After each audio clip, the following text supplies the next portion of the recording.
मेट्रिकनि फिथाइ फोसावखांनायनि उनाव चिरां खुंग्रिं बड'लेण्ड एकाडेमियाव बुंफोरदों रंजानाय थासारि। खुंग्रिं बड'लेण्ड एकाडेमिनिफ्राय मेट्रिक आनजाद लिरनाय 60 फरायसाफ्रा साफ्रोमबो सेथि मासियाव उथ्रिसारदों। नंगौ, देग्लायनि मेट्रिक आनजादाव गुबुन जिल्लाफोरजों रुजुनायाव चिरां जिल्लानिफ्रायनो बांसिन फरायसाफ्रा उथ्रिसारनायखौ नुनो मोन्दों।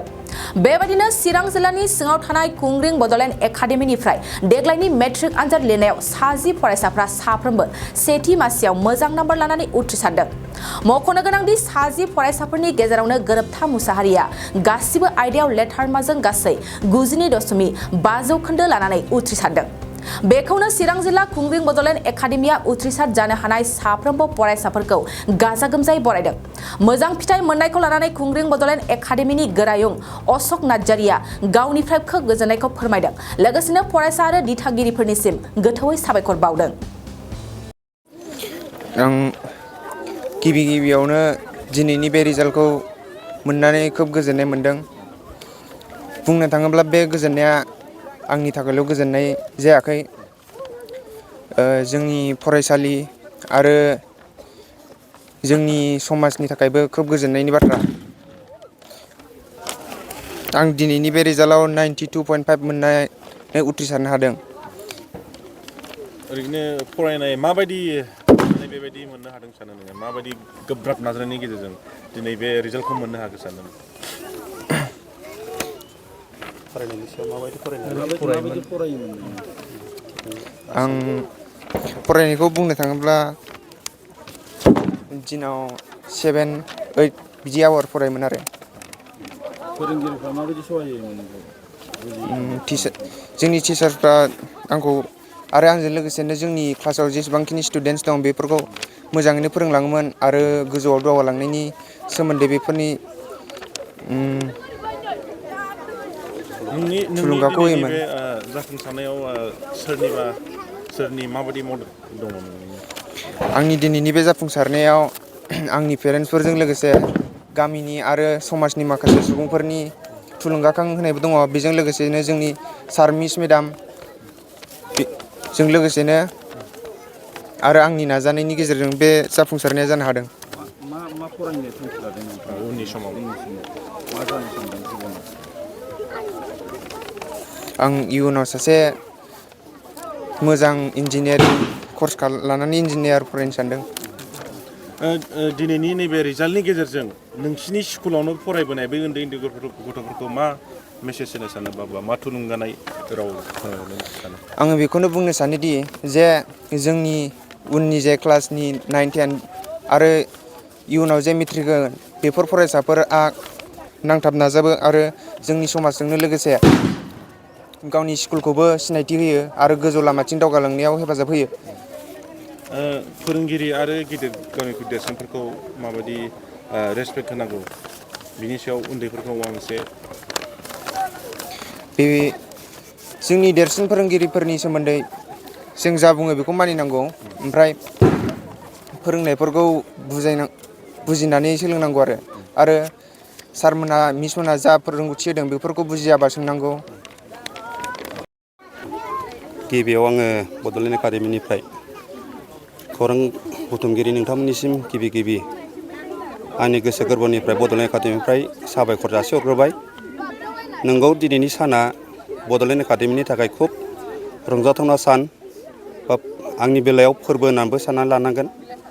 बेनो देग्लायहाय 100आव 100 जौखोन्दो जौगासारनाय बा आंनि बड'लेण्ड एकाडेमिनि साननाय जे सानस्रि बियो देग्लायहाय क्लियारै बेरखांदों, आं बेखौ बुंगोन। देग्लायहाय आंनि बड'लेण्ड एकाडेमियाव गासै 10 जन फरायसाफोरा HSLC एग्जामाव एपियार जादोंमोन। बिनिनो गासैबो 10 जन फरायसाफोरा आंनि बड'लेण्ड एकाडेमिनिफ्राय देग्लायहाय सेथि थाखोआव उथ्रिसार जानानै गासैबो पास खालामनो हादों। बेनि थाखाय आङो फंबाय बिनानाव देग्लायनि पास जागिरि आंनि फरायसा फरायसुलि बिथांमोननिसिम आंनि गोसो गोरबोनिफ्राय बड'लेण्ड एकाडेमिनिफ्राय गोरायुंनिफ्राय आङो साबायखर जासिदों। दा बे उथ्रिसारनाया बावहाय आङो हारसिङै गोजोननायखौ लानो हाया। बेवहाय आंनि नाजानाय फरायसाफोरनि नाजानायनि फरायनायनि गेजेरजों जोथोनगिरि बिमा बिफाफोरनि हेफाजाब मदद आरो SMDCनि हेफाजाबजों लोगोसे आंनि टिचार स्टाफ बा फोरोंगिरिफोरनि गोब्राब नाजानायनि गेजेरजों जे देग्लायहाय जे उथ्रिसार जानो हादों गासै 10 जन फरायसाफोरानो जे सेथि थाखोआव मासियाव जायगा लानानै उथ्रिसार जानो हादों आं बिथांमोननिसिम खुब आङो गोजोननाय मोनदों आरो फोरोंगिरिफोरनोबो आङो हाजार आंनि प्रिन्सिपालनिफ्राय आंनि मोजां मोननाय आरो गोजोननायखौ आङो बिथांमोननो जासिदों आं एसेखिनिखौल' आङो फोरमायदों दिनैहाय रंजानाय फोरबोनि गेजेराव आंहा जेरै नोंथांमोननो मिडियाफोरनि गेजेरजों जेनाखि बुंनांगौ खोथाफोर बेयो आंनि फुरथिनि थाखाय आङो माखासे बुंनांगौ खोथाफोरखौ आङो बुंजोबनो हानाय नङा मानो होनबा आङो दा बिराद रंजानायनि दोहौआव दङ बेनिखायनो आङो नोंथांमोननिसिम आंनि जे बड'लेण्ड एकाडेमिनिफ्राय गोरोंनिफ्राय जेनाखि फोरमायनांगौ माखासे बाथ्राफोरखौ आं बेखौनो फोरमायनानै आं दोनथ'नाय जाबाय ओरैनो नोंथांनि मोनथिनायाव जायनाखि बिथांमोना दिनै केन्डिडेटफ्रा दिनै पास जानानै थांबाय बिथांमोननि माबा मोनसे गोसोखांथाव स्पेसियेल केरेक्टारफोर इउनिक माबाफोर गोसोआव दं नामा सारनिया बेखौथ' जोङो गिबिनिफ्रायनो जोङो आसा खालामबोबाय थाखादोंमोन जायफोरखौ जोङो बुंनो थाङोबा जोङो मुला आबादखौ फोयोबा बिलाइ गांनैयावनो बे मुला आबादा जागोना जाया देरगोन ना देरा जों बेखौ मिजिं बा आसा खालामनो हायो थिग बेबायदिनो जोङो आंनि बेलायाव नैबे बड'लेण्ड एकाडेमियाव जोङो गोरोबथा मुसाहारि बिथांनि सायाव जोङो गासैबो SMDCयानो जा फोरोंगिरि स्टाफानो जा बिथांनि सायाव फुल्लि कनफिडेन्स दंखायोमोन आरो देग्लायहाय जे बे मिजिं खालामनाय आसा खालामनाय बायदि फोरोंगिरिफोरनि आसा खालामनाय बायदियै देग्लायहाय बिथांनि गोरोबथा मुसाहारिनि जे मेट्रिक रिजाल्टआ देग्लायहाय 92.5% मोनफ्रोमबो आयदायावनो 6था आयदायावनो बिथाङा लेटार लानानै उथ्रिसार जानो हादों आं बिनि थाखाय खोब साबायखर 2023-24 सोलोंथाइ बोसोरनि थाखाय क'क्राझारनि दतमायाव थानाय सेन्ट फ्रान्सिस जेभियार HS स्कुला नोंथांमोननो लानानै फैदों गोदान मुं थिसननाय